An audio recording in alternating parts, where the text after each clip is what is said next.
Very much for joining us. I am Iyori Folarin. Let's take a look at security again in the Northeast, especially. As you know, a couple of days ago, the governor in Borno had visited Professor Zulum had gone to the president specifically to, as it were, touch base again on the very, very important subject of security in the North generally, but then in his state in particular.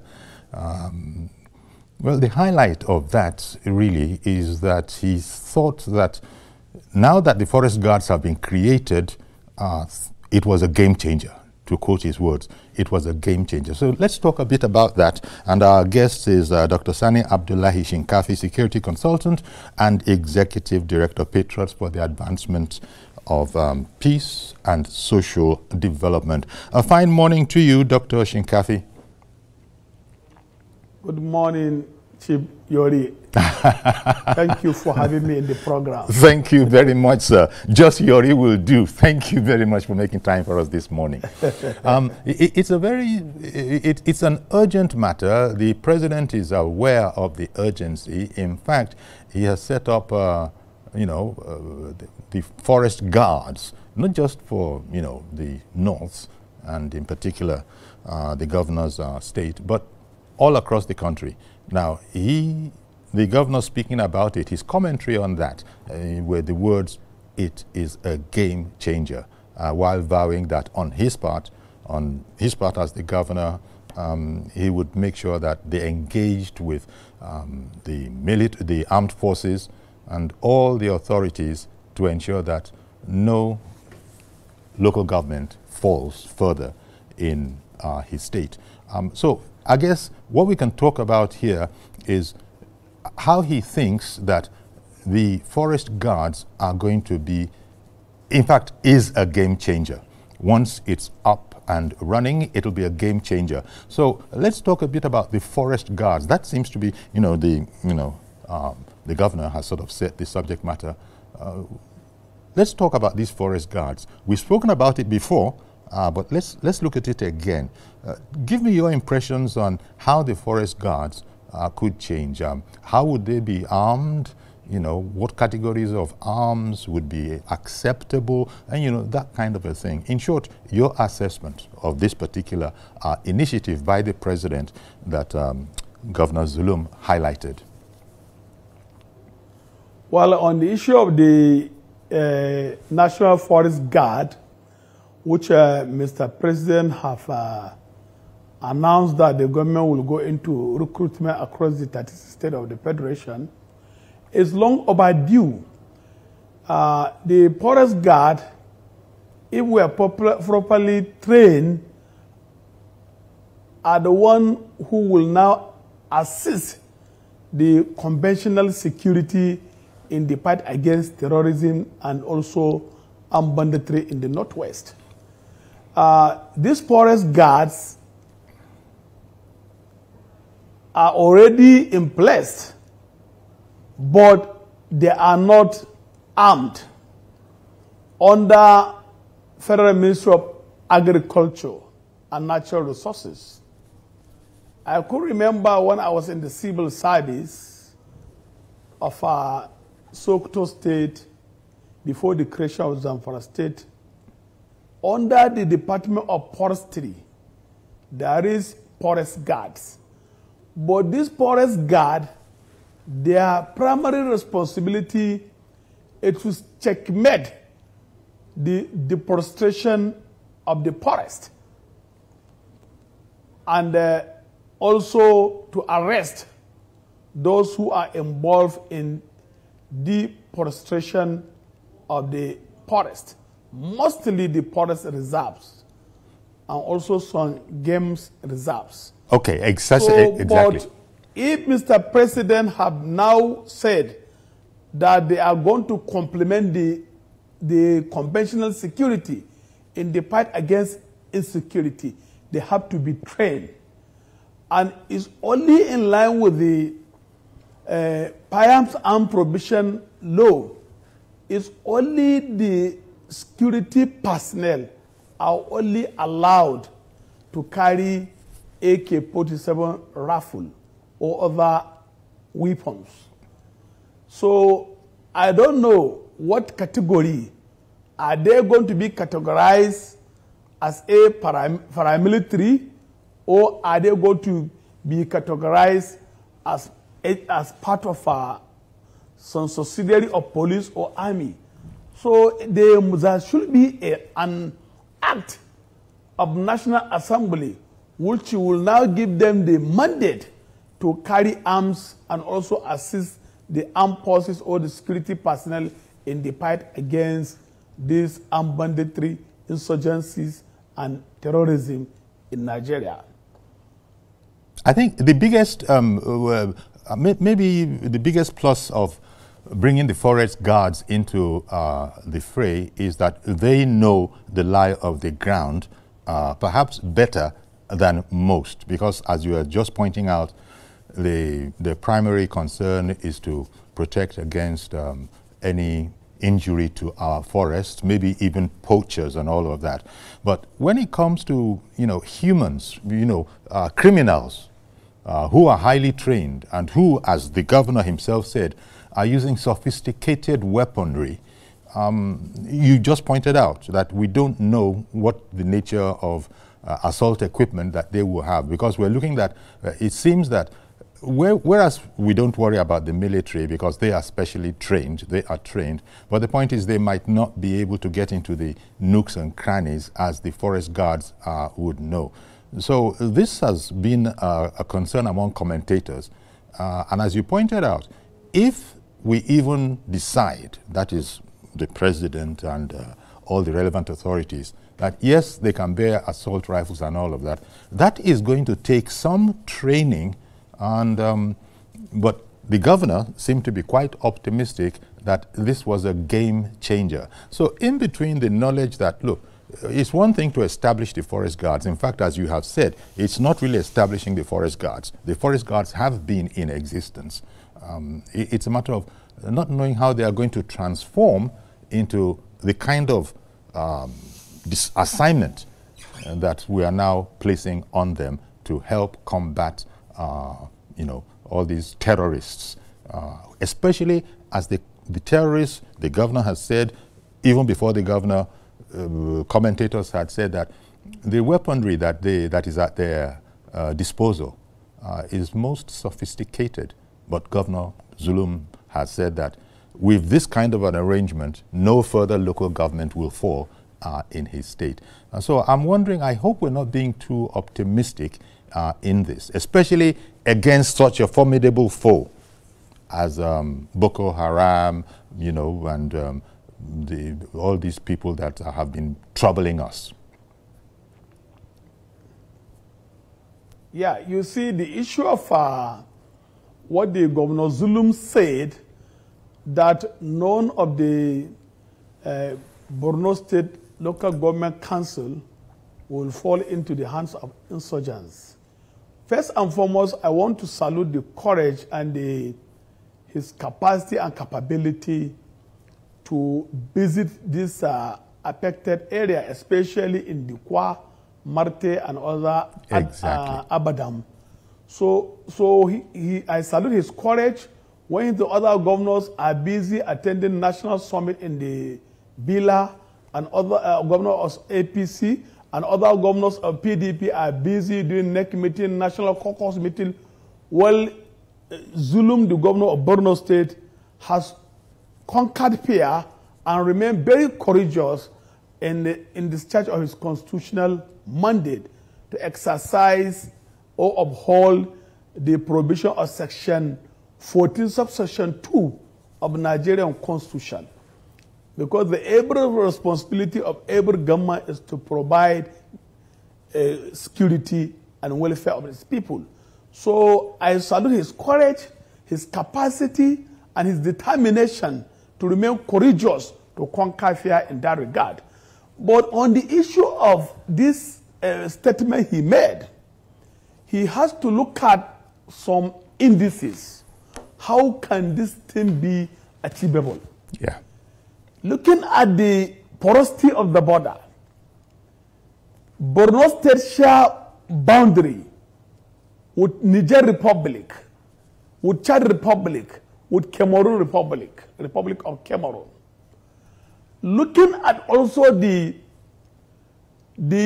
understaffed, the armed forces or the security personnel are understaffed, under-equipped in Borno State or in the even northeast region. Yes. How can this thing be achievable?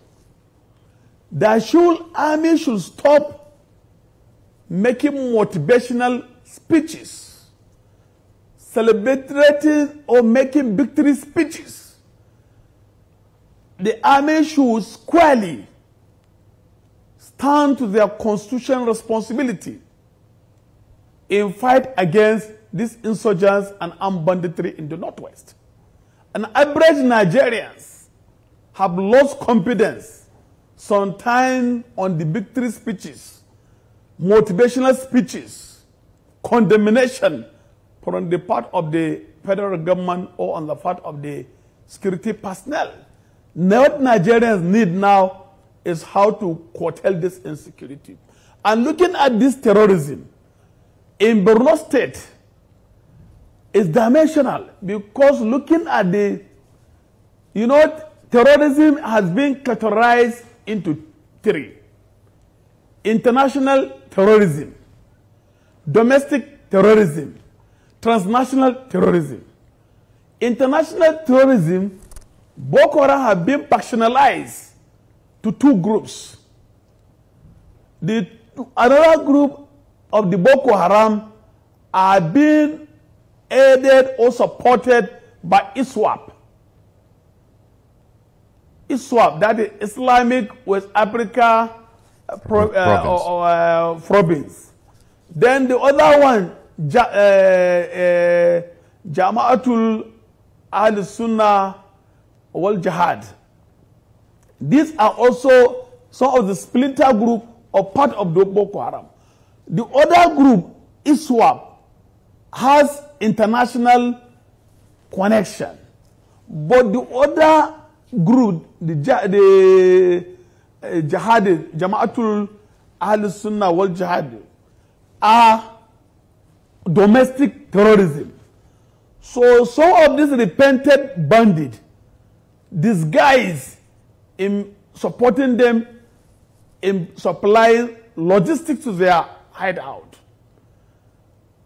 Looking at also the resurgence of the attack, the ISWAP have now changed the tactics of the insurgency, attacking military formation, attacking rural communities, sabotaging government through vandalizing of roads, bridges.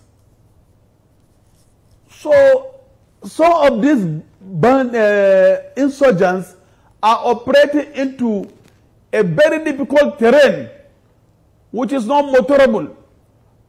And also how they expand their attacks using technology, yes, using internet, using armed drone. So it has taken another dimension. If they are attacking military formations, security installations, vandalizing facilities, then I think what Zulum is saying, it will be very difficult, because in 2013 to 2014, some of the areas Boko Haram are under control of Boko Haram is bigger than the size of Belgium. Almost 70 local government under control of Boko Haram out of 27 local government of Borno State. So there is a lot of challenges at hand that the government need to sit up and address this issue. There is poverty, political manipulation, and social unrest. Supply of smaller and lighter arms through this land border of Chad, Cameroon, and Niger Republic. Yori, let me draw your attention. 17 states in Nigeria share boundary with Niger Republic, with Chad Republic, with the Benin Republic, with Cameroon Republic. 17 local government in the southwest. Oyo State share boundary with the Benin Republic. Lagos share boundary with the Benin Republic. Ogun share boundary with the Benin Republic. If you come to the north, Kwara State share boundary with the Benin Republic. Niger State share boundary with the Benin Republic. Kebbi State share boundary with Benin Republic and Niger Republic. Sokoto share boundary with Niger Republic. Zamfara share boundary with the Niger Republic. Yobe share boundary with the Niger Republic. Jiga share boundary with the Niger Republic. Katsina share boundary with the Niger Republic. Akwa Ibom share boundary with Cameroon. Benue share boundary with Cameroon. Taraba share boundary with Cameroon. Cross River share boundary with Cameroon. So looking at the porosity of the border from ungoverned space that gave room for smuggling of smaller and lighter weapons into Nigeria. So it is not only the porous guard is needed. We need to expand a technological advancement on how to monitor our land borders. Then also there is need for the Act of National Assembly to enact a law to establish National Border Control Agency, because custom and immigration are understaffed. Indeed. Thank you very much, Dr. Shinkafi, because what you've just done is to, illustrate the expanse of territory that, is now confronting us. And of course, Governor Zulum, as you said, to be admired and indeed commended for his courage. But I salute his courage. Indeed. And I like his determination in the fight against insecurity. Yes, yes. Unrelenting. He's not giving up. And yeah, he's unrelenting. Yes, but it still remains to be seen. No doubt the advisors of the president and indeed the president himself who brought up the whole idea, we're yet to see how this is going to work, because we do want the problem to be addressed squarely, just like Governor Zulum was saying. But it's an uphill task. One doesn't want to be discouraging in any way, shape or form, but it is an uphill task, and that is what is puzzling our people, that how is this going to be? Given all that you've just enumerated, how are they going to be up to the task? In the first instance, they are not known to be armed. In fact, there are those who are saying that they wouldn't even advise that they be armed with assault weapons and all of that, maybe because of their training. But Governor Zulum has said that for his part, while he is sure that the government will, quote-unquote, do something, that is, the federal government will do something, for his part, he's been mobilizing the communities, and this is another interesting point, mobilizing the communities to resist, or is it to cooperate with the authorities, because that might, I don't know the extent to which you think that will help. If the authorities don't just, if they're not just, what is the word now, sort of accepting the situation and just being quiet, because they are not known to be militant communities. There are some societies that are said to be militant. So I don't know the knowledge you have of the, shall we say, the militancy of those communities in Borno, for example, that we're speaking about, that can really resist pending the arrival of professional force to help them out. Then communication is going to be tremendously important in this, because it's one thing to alert the authorities that we are engaging with a situation here. It's another thing for the authorities to get the information in time and quickly run. And this links with something else that you pointed out, the numbers. This is a game of numbers. The military, the armed forces of Nigeria, they are not, they don't have unlimited numbers, and they have such a wide area to cover with other duties in addition to this one. So this is where people are knowing that we'll continue to pray. The governor will continue to rally his people. But how do you think that is going to work when Governor Zulum says that for his part as the governor, he's going to continue making sure that the communities are rallied and are sort of, well, I can't say up in arms, but that they're going to be rallied. What do you think this will involve? Yeah, you see, the issue of civilian JTF yes. have started from Borno State. And this civilian JTF are just an ordinary civilians in the communities who were given training by the security personnel in the mobile police unit and even in the mobile police unit. So this civilian JTF, when Boko Haram in 2009, 2010, 2011, up to 2014, 2015, were also working with the conventional security to attack these insurgents in their hideout. And that is what also helped the conventional security in the fight against these insurgents. The major challenges the security personnel are facing in the fight against insurgency and armed banditry is getting a rapid response, support from maybe the air component, or also to get enforcement when they are overpowered by these insurgents. Because the challenges they have, these insurgents can come with let's say, more than one AK-47 rifle with over 10 magazines. But you see, an army will be posted to a formation or a base with only one rifle with only maybe one magazine or one extra magazine. Well, these criminals will have like 10 magazines with extra ammunition, more than 1,000 ammunition.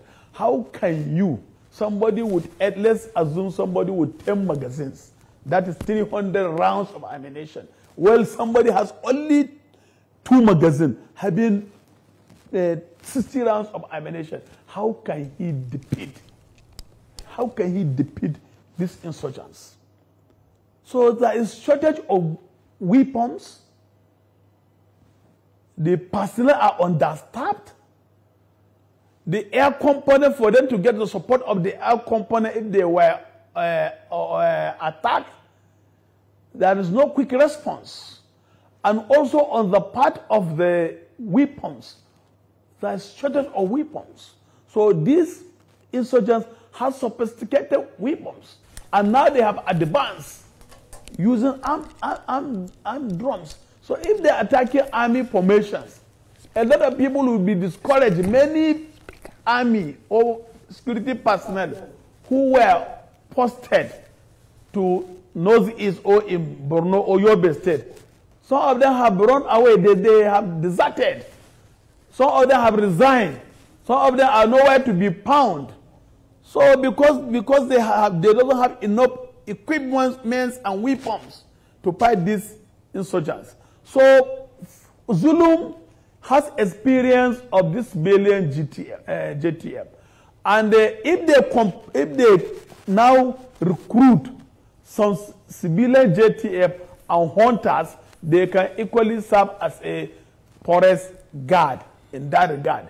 Because hunters know the terrain more than even the Boko Haram. Because hunters, no matter how deep forest is, hunters used to go there for hunting. So I will call the attention of the government. If government will now reach out to National Hunters Association and see how they can also be co-opted or integrated into the national recruitment of National Forestry Guard, I think also it will assist the government in the fight against insecurity. Because these hunters will go to the forest and they will see these armed bandits or insurgents and they will just find their way and go. And they know the terrain. They know how they can maneuver themselves in the terrain. in the deep forest. And also, if you look at the what do you call it, the Mambila and the Timbuktu forest and Sambisa, it has this like Chad. It is also, they need presence of Navy, warship in that, and that. If you go there, there is no presence of 1 or 2 warship in that like Chad region. And looking at also what is happening in the Sahel region, in Burkina Faso, in Mali, in Senegal, in Somalia, many of these Sahel countries, regions, there is this issue of terrorism. You know, and it is very easy to smuggle all these arms to the land border. You can come from Mali to Burkina Faso to Niger to Zamfara. You can easily enter there up to Dipa. Up to Dipa, which share boundary with Borno State. Yet we cannot be discouraged in the light of Governor Zulum's gallant fight, so to speak, because he's speaking about moving around, going to the theaters. It's like they were brave words when he was saying that we shouldn't allow any local government to further to fall. These are gallant words, but I wanted to ask: is there a role in these circumstances for traditional rulers in the area? Yeah, there is very tremendous role traditional rulers can play through trying to proffer homegrown solution. Some of these traditional rulers, they know these domestic terrorists. You know the complicity of the insurgency in Borno State. It is because of the infiltration of the international terrorists. So these ISWAP are not domestic terrorists. Okay. They are international terrorists, and they have affiliation with the main faction of the Boko Haram when the Boko Haram split into the 2 groups. So that is some of the major challenge. The traditional rulers can proper homegrown solution using non-kinetic approach. Religious leaders also can play a very vital role also in preaching, telling these terrorists and armed bandits the consequences of killing a mankind has a higher penalty in accordance with the Islamic injunction. So if there is such preaching, I think, and other public enlightenment by the government, I think it will also help issue using non-kinetic methodology. Okay. Because you have to use 2 approach, kinetic and non-kinetic approach, crook and stick approach. Because you cannot say that you must end the war through use of military force, but you have to also apply non-kinetic methodology to solve the problem. Indeed. So it is there where now the traditional ruler and the religious leaders can play a vital role in this fight against insecurity. That is the role they can play. Talking about social... And also there is need for the traditional ruler also to check the infiltration of immigrants in their domain because of the porosity of the border. Since Borno State share boundary with 3 countries. Yeah. So there should be a way how the traditional rulers, they will be checkmating the infiltration of immigrant, influx of the immigrant in their domain. Well, that will also help. It will also help. But as you were saying, with all of these borders and the porosity of these borders and the fact that, you know, these, especially those in the, on the, you know, those bordering the states in the north, many of them actually, they have actually commingled. They are not, very few of them have totally different languages so that you can tell them apart. Many of them, I even understand that they are intermarrying and all of that. When you couple all of that with the social development angle to all of this, when people in rural areas feel impoverished, they can't go to the farm, the poverty level is reportedly high. There's also the matter of education, orientation. Maybe some of the citizens in those areas might not even necessarily, because of a lack of proper education perhaps, they might not necessarily see these people as enemies the way we or the army or the forest guards would see them. They just know that some of these people that we have to fight, they actually might be relatives among them. How big a problem is that aspect to this situation? No, you know, you see there is one proverb in English that says, if you cannot beat them, join them. Most of these rural communities, these insurgents, armed bandits, cattle rustlers, kidnappers, have intermingled with them. And many of the inhabitants of that rural communities, they don't know where to go. Some of them have been I beg your pardon. I beg your pardon, Dr. Shinkafi. Forgive me for interrupting you, but we do have a caller. Good morning. Good morning, sir. Good morning. Who is on the line? Mazu Kurafo. Oh, okay. I didn't catch that, but please go ahead. Go on. You're on now. Yeah, yes, Mazu Kurafo from Maruchuku. Good morning. Okay, Mazu Kurafo. Good morning to you, sir. Yes, from Maruchuku. Good morning. You see, the issue of insecurity, that of Northeast, whether they do anything you may call it, whether we are talking about the forest guard or not forest guard, you see, these things are long overdue. What do I mean? If the local government authority, as the president approved, and the Supreme Court approved, that their resources are getting to them directly, they will have the opportunity to do the needful in terms of this forest guard. But because 90% to 92% of local government tenants are complaining that they are not seeing the dividends of the democracy in terms of the funding. So that's because you cannot run a state where the local government or the authority are dormant. They are doing nothing. Because the local government people are the people that know about the issue. The governor of Maiduguri or Borno State, for the past 7 months, 8 months, have been lamenting. They know I call them the whipping governor. But the thing is this: what do we do? Because we talk.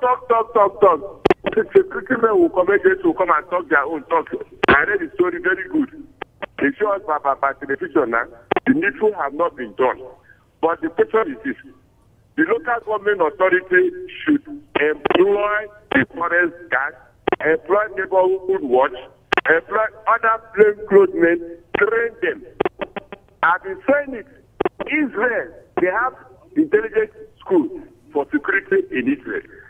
South Africa, they have, if you can get 10 people, go send them at least 2 months, 3 months of the month, they will go and learn and come back.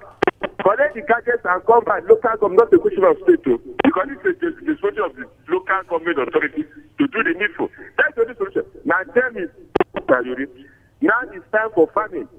Many people cannot go to farm. The IDPs, oh God, have mercy on us. The IDPs, many of them, the children cannot go to school. Where are the teachers without borders? No way. Everybody's afraid. How can we be afraid with these terrorists?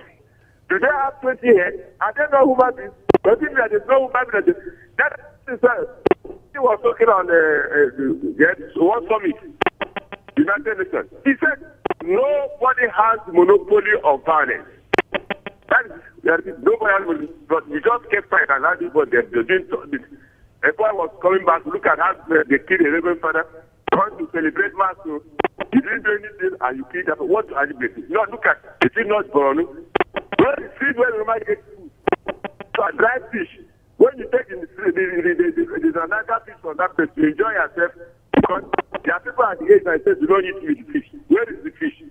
The fish is not, is it fish pond? Where is the fish pond? How many people can afford the fish pond? Honestly speaking, the forest guard is very, very important. Very, very important, very, very important. We must do them. And the area we do it, the area we guard them, the area we train them, train and retrain, bring the modern castle.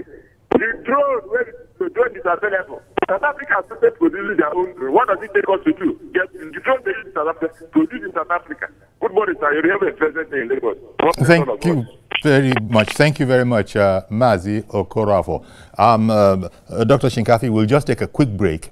Dr. Sani Abdullahi Shinkafi, he's also Executive Director, Patriots for Advancement of Peace and Social development. Let's go to the social development part, of your interests as well. Because I don't know the extent to which this factors in. We do know that we have a serious problem on our hands. Governor Zulum is naturally worried, and he has always, incessantly been advising, and he says that in fact, he's so courageous, all the papers are carrying as a headline, a quote from him where he says that well, he didn't say it, but it is implied that if the needful is done, then it can't happen again. What has happened in the past where terrorists and bandits have occupied our local councils, that it won't happen again. But all that is predicated on our being able to do the needful. And Dr. Shinkafi, as you heard, the last caller, Mazi Okorafo, he sort of highlighted the whole development, social development of the people, lifting the people out of the, severe situation that they find themselves in. They can't go to the farm, rustlers, cattle rustlers, and all of that. Talk to me a bit about the contributory factors, in spite of the, Herculean, efforts of Governor Zulum. His incessant efforts, and we said it before, most people will agree, brave efforts, but this is going to take more than, positive thinking and, these kind of speeches. Yeah, you see the most disheartening things in this issue of insurgency, armed banditry, kidnapping for ransom. It has some psychological, emotional, and social trauma. People have been displaced from their ancestral homes. They were rendered homeless. Many of them were businesses they closed businesses. They have abandoned their farmlands. They cannot farm. They cannot go to school. So it has serious humanitarian consequences. And also people will be so vulnerable to poverty, chronic poverty. So with what the last caller said, Chief Mazi Okoronko, the denial of local government funds to local government for over 2 decades is one of the root factors of insecurity in the northern Nigeria or in Nigeria, and also is one of the root factors of underdevelopment. Local government councils have been denied their funds. Some of their funds are being diverted, siphoned by state governors for 2 decades. But with the judgment of the Supreme Court, which up to now, some of the state governors have not been channeling this money or from the federation account, some of the local government have not been receiving their funds directly into their local government accounts. So the local governments we have can also help in the recruitment of these National Forestry Guards.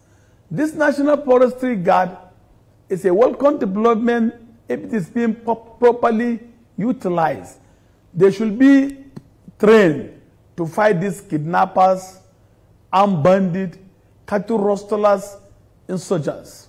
And also it will help on the security gap we have to complement the conventional security in the fight against this insecurity. And they will also help in the environmental protection. What I have said earlier, they will help to checkmate the procession of forests. And equally, if they are being properly trained and they are to bear arms, they know the terrain. They will help the security agencies in the community engagement with the locals. So these are some of the advantages of recruiting these National Forestry Guards. But they should be recruited through the local government council, because these are the people who know the terrain, who know all the hideouts of this criminal in the forest. So the activities of these insurgencies have drastically inflicted abject poverty, chronic psychological and social disorder, and put insecurity and in trauma Nigeria. on the people. Trauma. Yes, yeah, psychological trauma. You know, well, you see, one of the good things about Governor Zulum and his attitude is that he's really encouraging all to keep hope high in spite of, I mean, we've got to use what we have to get what we want. And he seems to be encouraging people to keep hope high. But there's an urgent need for aid, assistance to come in, which happily the president himself spoke about and offered. And Governor Zulum was, quite pleased with that. In fact, that is where the whole headlines that you see in the papers this morning, that following his meeting with the president, he said that no local council will be considered. But then that has to be backed up with specialist action. And by specialist... you see, able, responsible Nigerians must salute the courage and the spirit of Governor Umar Babagana Zulum. But I want him to know that his hands are tied. He's only the chief security officer of the state on paper.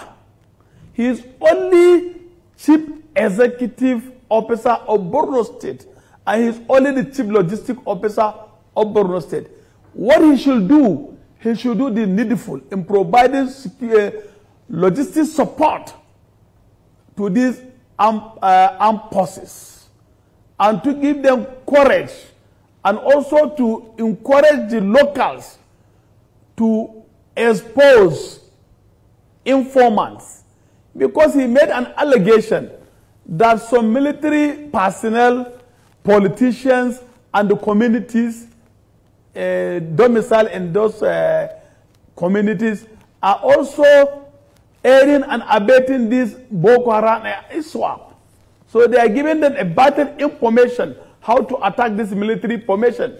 What the findings he made in Marte, because he was in Marte for 4 days, and he visited all these major affected area. What the courage he put, the determination he shows in this fight, he has built confidence, and he also make the locals to be very resilient or to resist these insurgents. And with the effort he put, follow the military, entering APC career with the military. No any governor, I challenge all the governors in Nigeria, none of them can did what Zulum did. Many of them they are fearing to die. So this criminals have only one life. And the only way to fight them is to President stand still. And what is going on now in Borno State, all right-thinking Nigerian and responsible Nigerian must engage in fasting and prayer to pray for the armed forces, to pray for Zulum, and to pray for the community. But what I want Zulum to know, that his hands are tied. His hands are tied. The government has to do the needful, provide adequate security personnel in Borno State, provide equipment to the military, and also to make sure that they should be giving them some incentives, some motivations. Yeah. Per day, the allowances they are paying a security personnel who is on duty, 3,000 naira. What can you buy with 3,000 with the devaluation of naira in Nigeria? The purchasing power of Nigerian currency have drastically reduced. So there is need for these armed forces to be highly motivated. Yeah. The government should do everything humanly possible to cater their welfare and their safety. Well, many of them who have been killed in the war ground, their pension and gratuity and the death benefit of this personnel are not being paid to their families. Well, many of them have been run away from the battleground. They need to be motivated. Indeed. The management magazine say why the people do work and why people refrain from do work. People do work for self-actualization, and so people do work for incentives. So as more you are giving motivation or you are giving incentives to workers, they will be happy to do the work with all manners of courage and determination. Indeed. Well, Dr. Shinkafi, we're going to have to leave it here because, and you know, as we have indicated in the program, I think Dr. Zulum, you know, Professor Zulum, what we have on our hands here is a man who refuses to give up, and he believes in the president, and that's why this is not unknown to the president, but still, he has gone back to the president and was later on addressing the press and saying that he believes, he knows that the government will do something. And if it weren't so, we shouldn't even be talking about that, because it was the president himself who had initiated that particular point, that forest guards will be, you know, inaugurated. The executive order has gone out. And so all of what you have said in this program, shared on this program, I suppose all of those things will have to be brought to bear. And Mr. President, you know, as a commander-in-chief armed forces of the portfolio of Nigeria, has been vested with the responsibility of providing security and welfare of the people as enshrined in Nigerian Constitution. And that is the confidence. Zulu has to come down to the villa and brief Mr. President on the real security situation in Borno State, because he's the chief executive officer of Borno State. That's right. And that is a constitutional responsibility also. Well, thank you very much for coming on the program this morning, Dr. Sonny Shinkafi. We really appreciate your coming on. Thank you very much.